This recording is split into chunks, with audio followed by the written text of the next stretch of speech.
People will ask me when they first encounter me talking about character strengths, to say, where is God in all this? And I guess my experience is exactly what you've described, which is the moment I try to be hopeful, grateful, self-controlled, humble, etc., I immediately run into my inability to do it, straight away. That if you're really, really honest and you watch yourself closely, you notice that you need something more than just your own grit and perseverance and strategy to get there.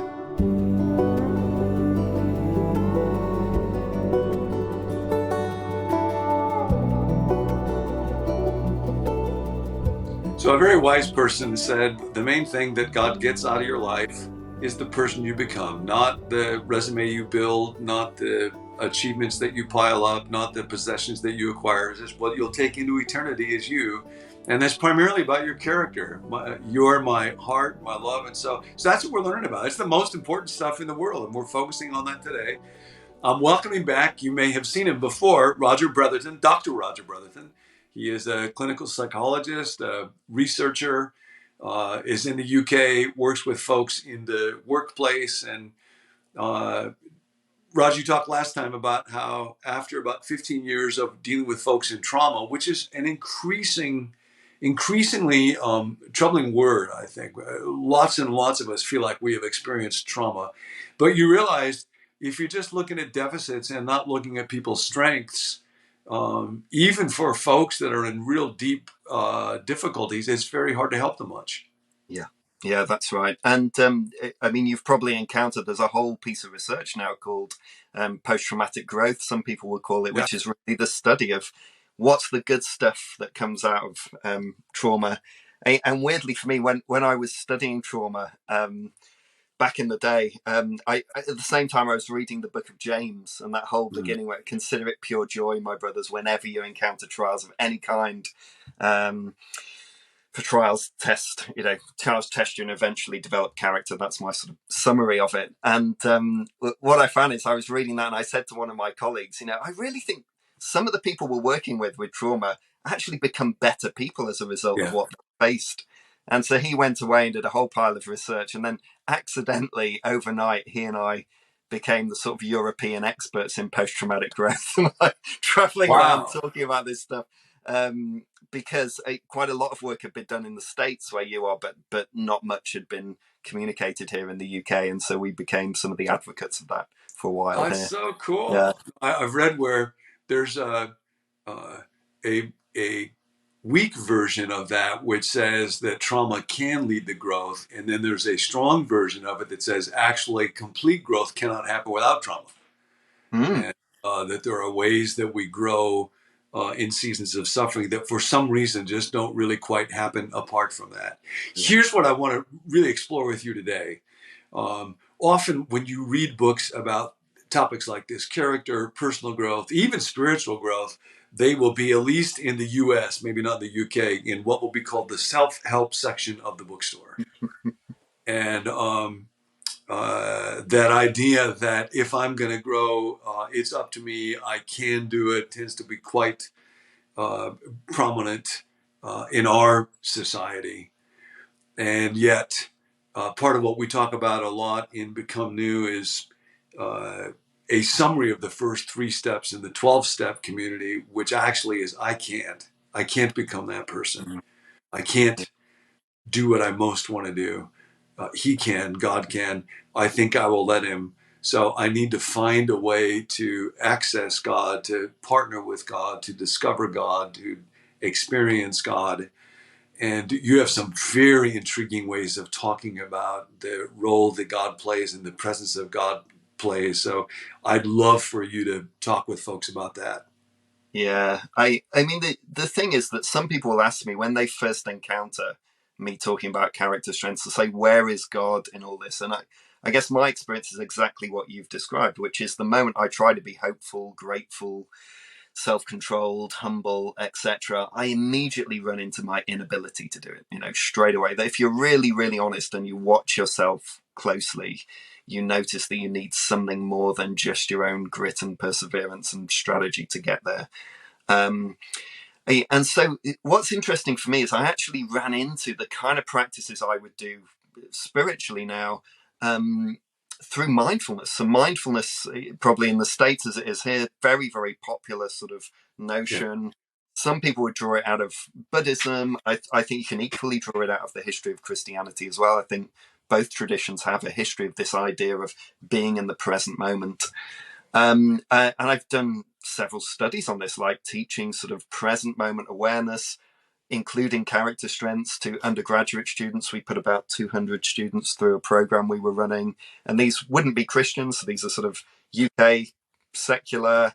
They would say, as far as God is concerned, don't know, don't care. But we're putting them through this sort of process of thinking through their character in a mindful way.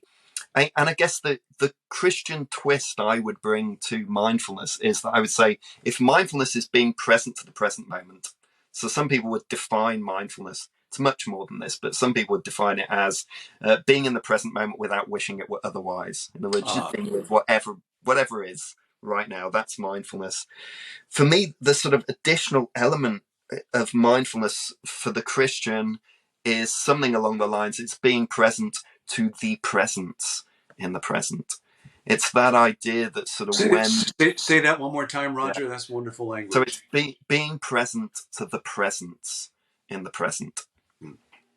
So it's that idea that when we sort of stop, when we wait, when we put to one side many of the sort of distracting thoughts and things that come our way, we open ourselves not just to the present moment, which in itself can be a bit of a relief. Thank goodness I don't have to think about all these demands on me.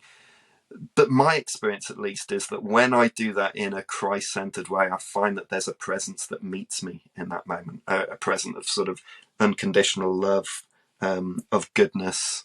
And if you read sort of, spiritual classics, for example, like The Cloud of Unknowing, the writer of The Cloud of Unknowing literally says this. He says, virtue is nothing more.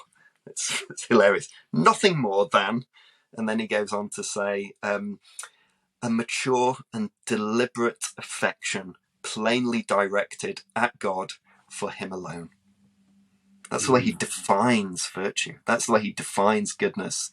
So what he's saying is that in that moment, that sort of mature and deliberate affection plainly directed at God for him alone, the moment we step into that space, I encounter that idea of sort of all the virtues, that's humility, that's gratitude, it's love, it's curiosity, it's persistence, it's courage when I need it, it's loyalty and faithfulness. And that would be my way of sort of thinking about how character is developed, really. That I think character develops in almost two directions. One is that we come to God in that way. We're present to his presence in the present. And then in that moment, we're weirdly, by doing that, you're already practicing character strengths. You're already being curious. You're already being aware of the moment. You're already practicing love. You're already being humble. You're actually practicing it in that moment right there. And then secondly, it also makes you much more aware of those things in the world around you. So you become really grateful for your spouse for doing quite minor things you might have previously overlooked. You feel a deep sense of connectedness or love for your kids and your colleagues. And so I find that that's the sort of sometimes I call it living in the loop of love. It's this idea that you project your love to God, and in the process somehow God loves through you, not just back to him, but also back to the whole world around you. And from my point of view, even though that doesn't sound particularly sophisticated psychologically, there's an infinity of science just involved in that thing. Yes. And everything is held there somehow as well. I love that language of living in the loop of love. Yeah. And we'll often think about passages in scripture like Psalm 16:8 is one of the classic ones. I set the Lord always before me. He is at my right hand, therefore I will not be shaken. And then at the end of that psalm, it talks about how there are eternal pleasures in the presence of God. So that idea of being with God as something that fills me with love and joy, it's like we did not invent that kind of experience of life. Folks a long time ago recognized that. So one more question, Roger, for anybody who's listening right now, thinking about that. We all face this day. somehow it seems like life has a way, or the habits of our mind have a way of distracting us and pulling us away from being present to the presence, and even more pulling us away from being present to the presence of God in this present moment. What do you find helpful? What helps you personally do that, or folks that you work with? Yeah. What's one or two simple, concrete ways people could actually pursue today to be present to the presence in the present? Yeah. And I think, firstly, if people struggle to be present to the presence in the present, well done. Welcome to the human race. Join the club. That's where we are. That's who we Yeah. are. I would also say that one of the things you'll notice is that you will have systematically, relatively structured ways that you avoid the presence of God. Like, we all have our own ways in which we do that. And I think biblically, that's what we call the flesh. And interestingly, from a psychological point of view, that's often called your character strategy, your aim at sort of affection or safety or power or moral approval, or whatever it is. Those are the things that keep dragging us away from God, because we kind of just want to do it ourselves and not sit there. But the practice I find most helpful is I mean, some people would call it centering prayer. I actually sort of developed my own approach called strengthening prayer, but it's the same thing, which is basically the idea of, I will take 20 minutes twice a day, once in the morning, once in the evening. I'm more consistent in the morning than I am in the evening, I must confess. And the main aim of that moment is that I practice simply lifting my affection to God. Very often I'll have a single word that I might pick. So it might be love, it might be God. And every time my mind sort of gets distracted or goes off in some other direction, I return simply to that word and to lifting it to God again. And Thomas Keating, who came up with centering prayer, one of the things he used to say is he had, trainees who'd come to him and say, "Oh, but Father Thomas, my mind gets distracted from God 20,000 times in 20 minutes. And he'd go, "Fantastic, 20,000 times to return to Jesus." That's great. So And anybody listening to us right now, this is your chance. If 20 minutes sounds too daunting, just try 20 seconds right now. And that one word, it may be love, in this moment. And then as you think about it through the day, he's always there. Be present to his presence in the presence. Thanks, Roger. Do it again? do it again, for sure. Yeah, I'd love Okay. to. Thank you.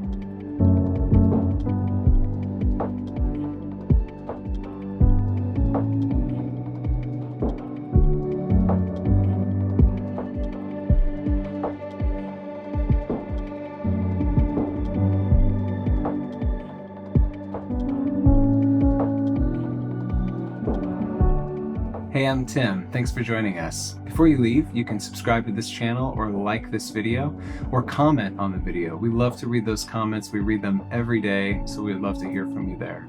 If you'd like to receive the emails that go along with each video, you can let us know at becomenew.com/subscribe. Or if you have a prayer request, we would love to pray for you. You can text that request to 855-888-0444.